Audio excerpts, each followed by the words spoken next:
Olá, povo de Deus, quarta-feira, 13 de julho de 2022, 15ª semana do tempo comum. A nossa reflexão de hoje é a partir de Isaías 10, de 5 a 7, de 13 a 16, e Mateus 11, de 25 a 27.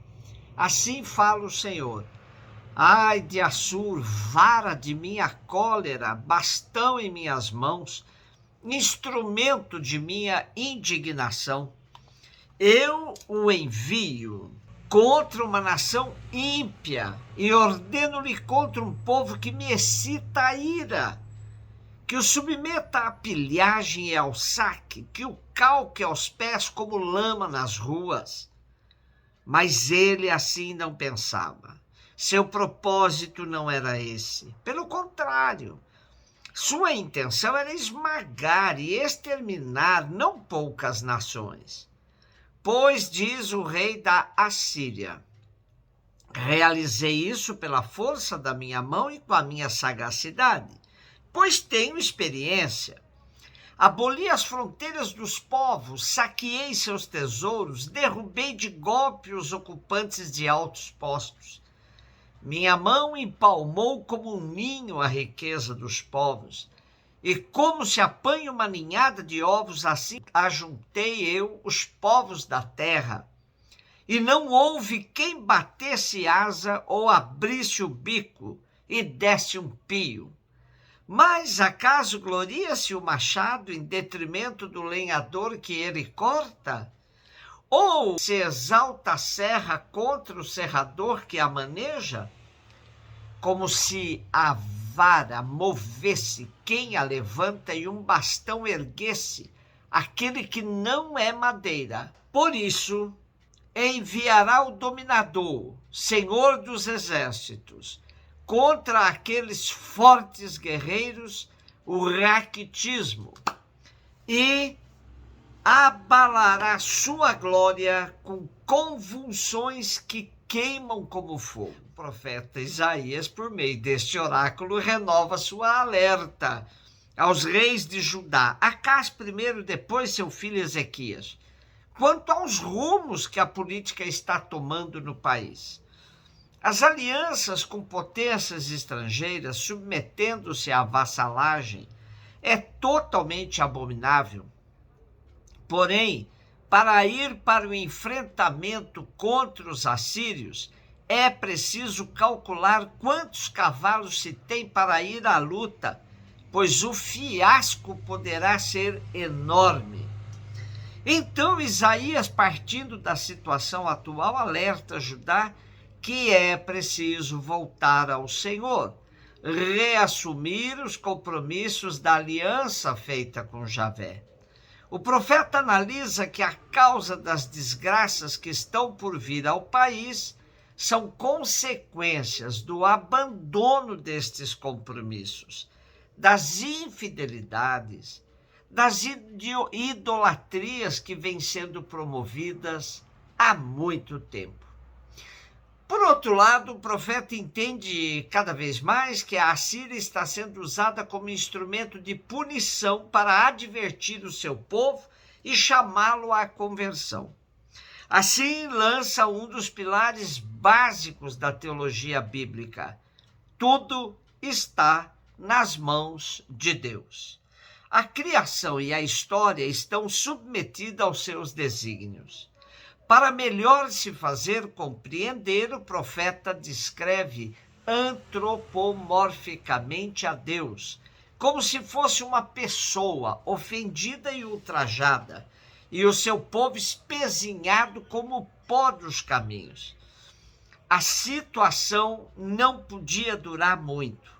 Se Judá não compreendia o papel da Assíria nos planos divinos, menos ainda Assur, rei assírio, o compreenderia. Nunca lhe passaria pela cabeça ser simples instrumento de um Deus estrangeiro. Mas enganou-se, diz Isaías, teólogo da história. A grandeza de um povo, Judá ou outro qualquer, não está na política ou sabedoria humanas, mas na fidelidade aos desígnios de Deus. A história veio a confirmar os oráculos de Isaías. Mateus 11, 25 e 27. Jesus pôs-se a dizer: Eu te louvo, ó Pai, Senhor do céu e da terra, porque escondestes estas coisas aos sábios e entendidos, e as revelaste aos pequeninos. Sim, Pai, porque assim foi do teu agrado. Tudo me foi entregue por meu Pai. Ninguém conhece o Filho senão o Pai. E ninguém conhece o Pai senão o Filho e aquele a quem o Filho o quiser revelar. Jesus já tinha identificado seus discípulos com os pequeninos. Pessoas simples que contam unicamente com a graça de Deus para atuar e não com os poderes humanos. Nessa perspectiva, essa belíssima oração de Jesus tem endereço certo: agradecer ao Pai pelos pequeninos que estão dispostos a se tornar cada vez mais como seus seguidores. Nesta oração, Jesus inverte totalmente a lógica humana, pois para ele não são força e poder que garantem o acesso às graças do Pai. O caminho é o da simplicidade, da pequenez. Vai na mesma ótica do apóstolo Paulo, que diz: quando sou fraco, é aí que eu sou forte. Porque é na humildade e fraqueza que se vê com mais clareza a força de Deus agindo.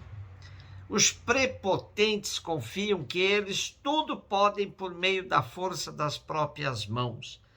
Porém, a sabedoria bíblica nos indica que Deus desbarata os projetos dos fortes e exalta os que nada são aos olhos do mundo. Na paternidade divina está resumido tudo quanto poderia dizer-se da relação de Deus com a humanidade, com seus filhos e filhas. Na filiação divina está resumido tudo o que poderia dizer-se desta relação com Deus também. É, pois, o melhor resumo do Evangelho. O evangelista aproveita a ocasião para declarar a consciência de Jesus e a fé da Igreja no mistério das relações trinitárias. O Pai, por amor, dá tudo ao Filho, que, por amor, tudo acolhe e tudo restitui ao Pai. O movimento eterno de dom recíproco entre Pai e Filho permanece como mistério à criatura humana. Todavia, por obra do Espírito, efusão perene de amor, o Pai torna-se acessível no Filho e revela-se a si mesmo. Tal manifestação é incompreensível à sabedoria humana. Só quem se torna pequenino, disponível a entrar na lógica da gratuidade de Deus, pode compreendê-la. Essa oração de Jesus é de uma riqueza imensa, pois revela sua opção pelos pequeninos, pelos pobres, pelos desprovidos de poder. Jesus era um líder que andava cercado de pessoas assim.